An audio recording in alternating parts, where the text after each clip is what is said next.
Welcome to Camp Confidential, Beyond the Bars. I'm Katrina McLaren, and with my co-host Cheryl Womack, author, entrepreneur and philanthropist, we tell it like it is. In Season 1, we take you inside the walls of a women's federal prison camp. From pre-sentencing to navigating daily life behind bars, we offer practical advice, survival strategies and insights that no one tells you before you go in. No sugarcoating, no cliches. This podcast is for information and entertainment purposes only. Be sure to do your own research and consult a professional. Today's episode is entitled Faith Behind Bars and is based off the book How to Go to Camp Surviving in a Women's Federal Prison by the Cheryl Womack, available now on Amazon. Now, Cheryl, you hear so many stories on how people find religion while incarcerated.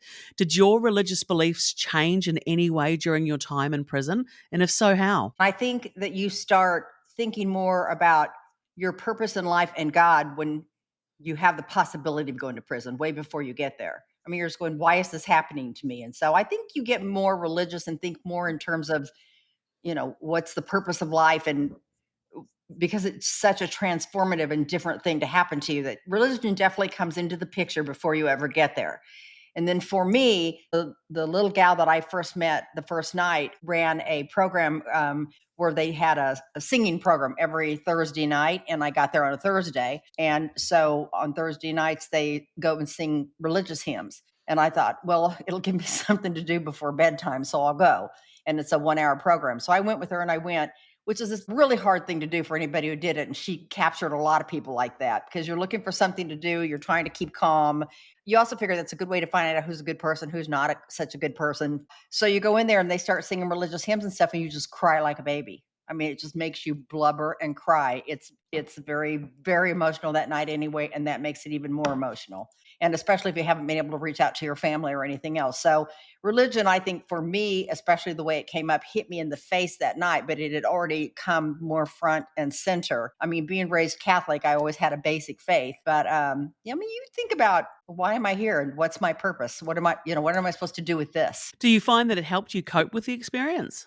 I think having faith helps you cope with this and any experience. And it definitely helped me cope with this. I mean, I came to terms that, God doesn't give you anything you can't make it through. And certainly there's something I needed to learn about this lesson. So let's go see what's going to happen on it. And I think having a faith greater than just the belief of myself and mankind made it an easier thing for me to do. So do you find that you drew more upon your religious beliefs while you were in prison? Did you find that comforting? I think initially when I got there, I thought more about my religious beliefs until I had a system in place. And then I think I went back to, I have my faith and I believe in the things I believe in, but I wasn't probably as caught up by it as some people can be. And as some people get there the most, and that's what they do the most, is get caught up in their religious beliefs. I'm going to tell you another thing is that because I felt like I was basically shaken down and didn't do anything wrong, I was looking for a purpose for why is this happening to me, where you could see many women are coming in there repentant and they've damaged their family and they've killed their jobs and they've killed their place in society. And, there's a lot of hurt and there's a lot of shame. And you could see how religion would become extremely important to them. So you think it really, for other inmates, they were able to draw comfort and solace from religion in different forms? I think most of them do. Not all of them, but I think most of them do, yes. So what sort of religious services were offered at camp while you were there? Because I'm assuming there's a lot of different denominations. They have everything. They have every they have Christian programs. They have a more extremely Christian program that's got a lot more elaborate, a lot longer. And like they have a morning and an evening program.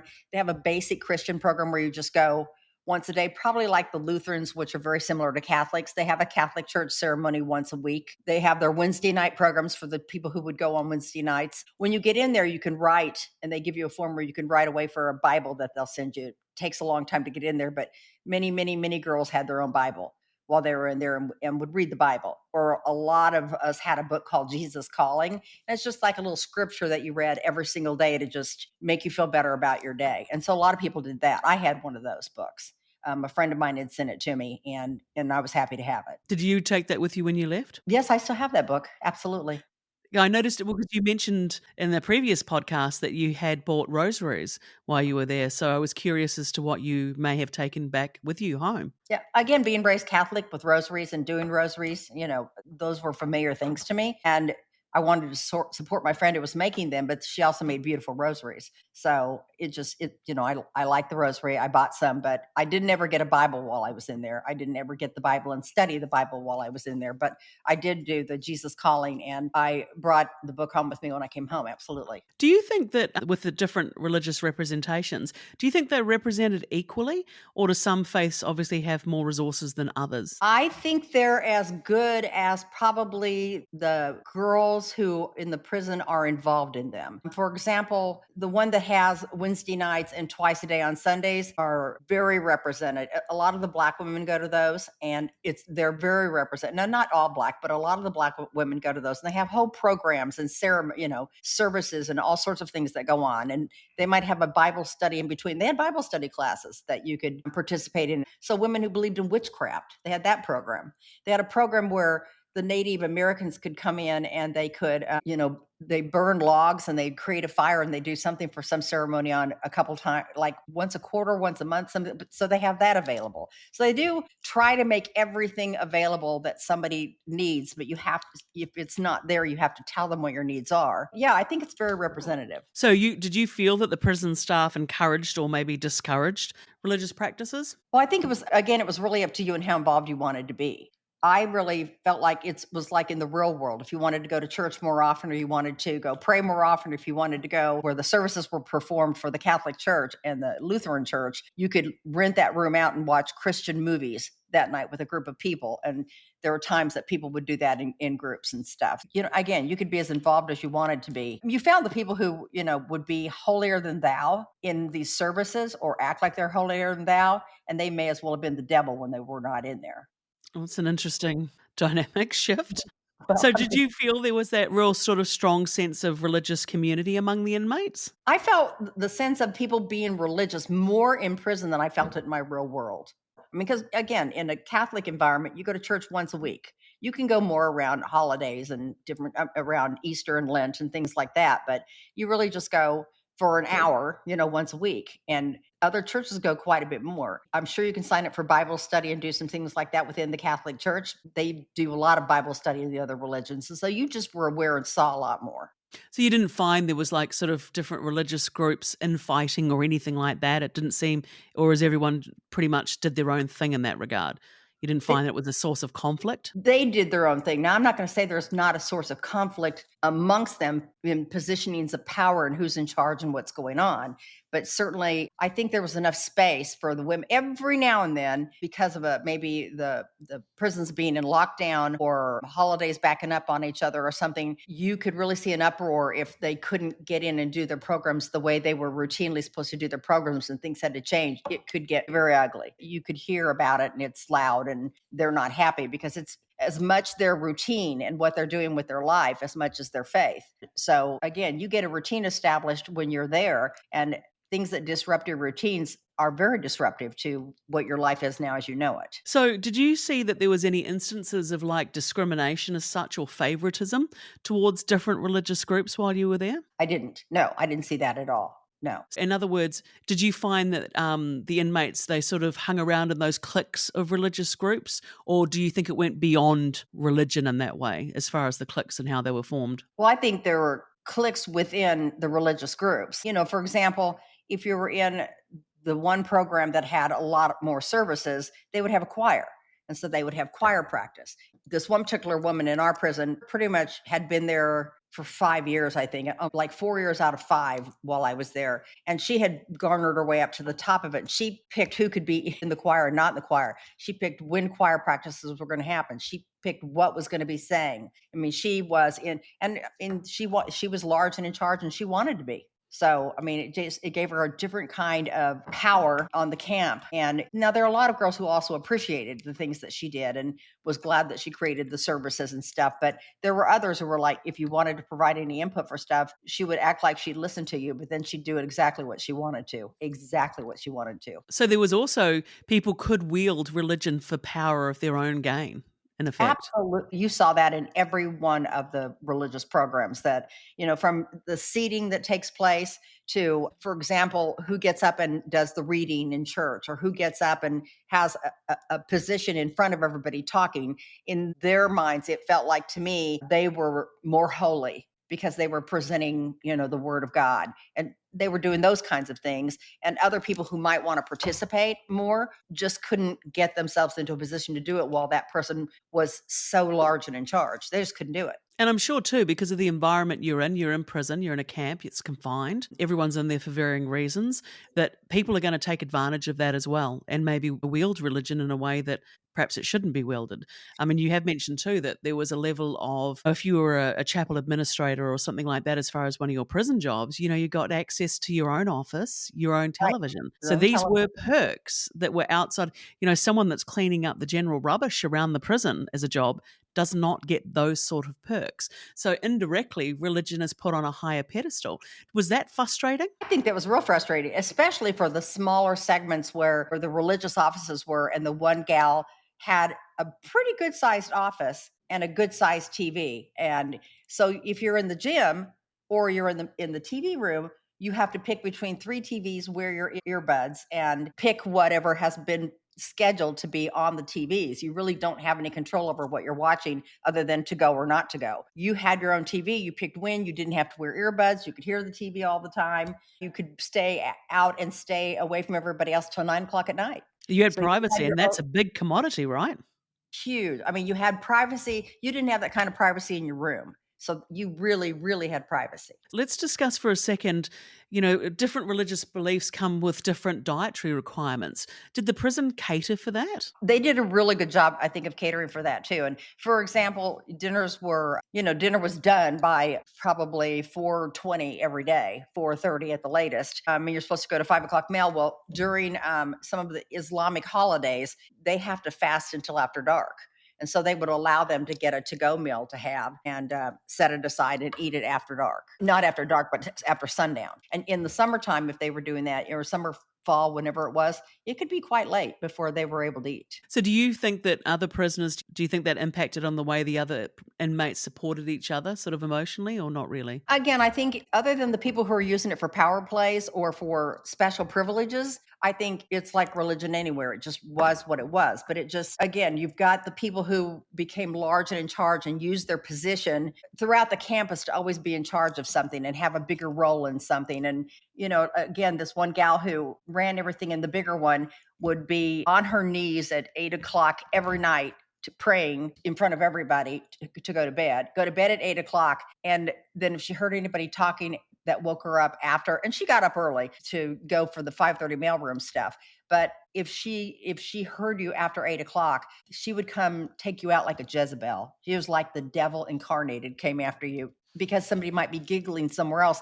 And you can make noise until 9 o'clock at night. And then you're supposed to be quiet from 9 to 10.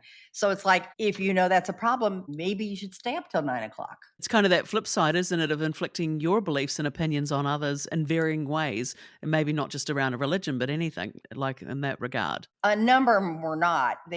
Tried to act holier than thou, and they were not the turn the other cheek kind of people at all. They were not. I mean, it's a standing joke, but there's some truth to it. That, honest to goodness, that you've got the people when they come in and they start putting their hands up to pray, or they go up really high, or the more they're swinging the arms and carrying on like the waving the wheat, probably the more they're probably not real. There was a woman in there who had her minister come see her, and we're all convinced her minister was way more than her minister, and came to see her way more than her husband did. You're just like, oh, and she was just, everything was God this and God that. But then she'd talk about somebody like the devil. And it's like, people pay attention that you're either walking the talk or everything you say is baloney. So were religious leaders made available to the inmates, to the women? We had a rectory person who was there, and he was Catholic, and so he did the Catholic services. Not really. You knew if you got called to the chapel, which is what it was called, even though it's just another room. If you got called to the chapel, it's likely because somebody was really sick or died in your family. It was not a good situation. Otherwise, you didn't go you didn't go to the chapel. But obviously that woman that you were referencing before her chaplain was able to come in and see her as a part of her visitation list. So that's something that could be arranged. Well, you could put him on the visitors list, sure. Now, he didn't get to come in than any other times. My point is, she'd do this fasting and she wouldn't eat these things and she would only eat certain things and she'd always be quoting Bible verse to you constantly. And then you'd watch her do stuff that's just like, well, you're the devil. A religious person, a Christian person wouldn't do this. They just wouldn't for other actions that she had. And then, like I said, I was in the visiting room every weekend. And so when this preacher came to see her, and she'd say, "Oh, my pastor came to see me," and she's just way too excited to see her, which could be sincerely you're happy to see your pastor, but it was different. It was just different. So you're just like, oh. So tell me, did you think were there any religious programs that help with rehabilitation or personal growth inside? Absolutely not. I mean, you got out of it. Like so many things are made available to you in prison so that you aren't denied anything, but nothing, I don't think very little is done in a thoughtful way to ask, how does this make this person better?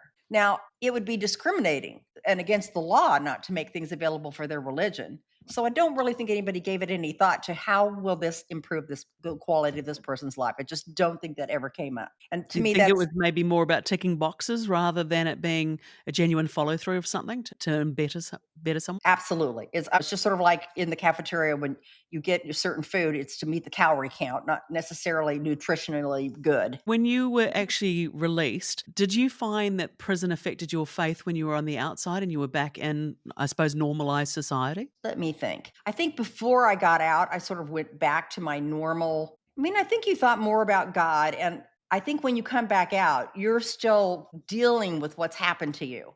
And so I think you're still trying to put together what's this all about. And there's got to be a higher power that made you survive this or allowed this to happen to you. And what are you supposed to do with this?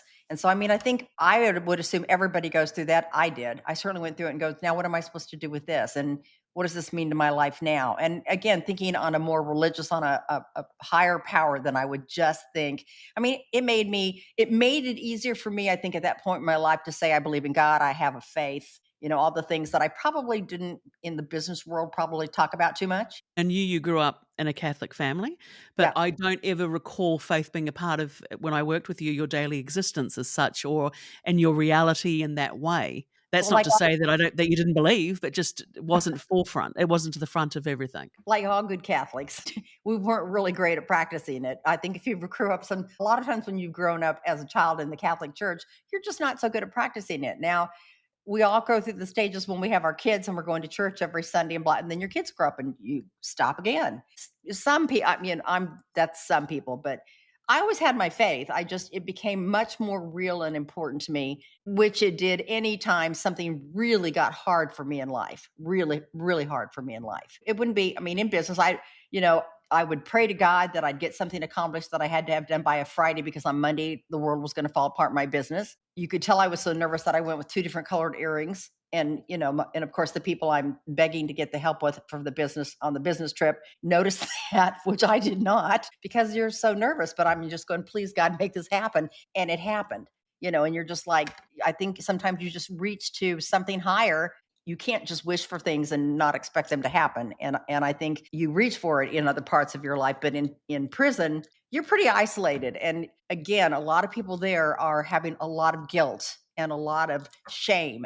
And they can go to very dark, dark places in their mind. And I can't imagine how many times they ask for forgiveness. I can't imagine how many times they're trying to recover from shame. I bet often. And the longer you're in, I bet initially it takes you a while to just get out of that place unless you've got somebody to help you walk through it through counseling and some other things. And again, take you to the point saying, at what point are you done being sorry and saying, I'm just a better person now? Again, it's getting past the prison mentality to, you're here doing your time. What's life look like next? So do you think with religion, because it provides a certain level of structure, that women also find that appealing in prison because their whole worlds have been turned upside down and everything about prison is like Groundhog Day? It's completely structured, the same thing day after day and the repetitiveness of it. So do you think women also find that comforting from that point of view, that there's structure? I think more than the structure, when you go to church for those kinds of things, whichever church you're going to, you don't have the PA system going off. You don't have anybody showing up and getting wild.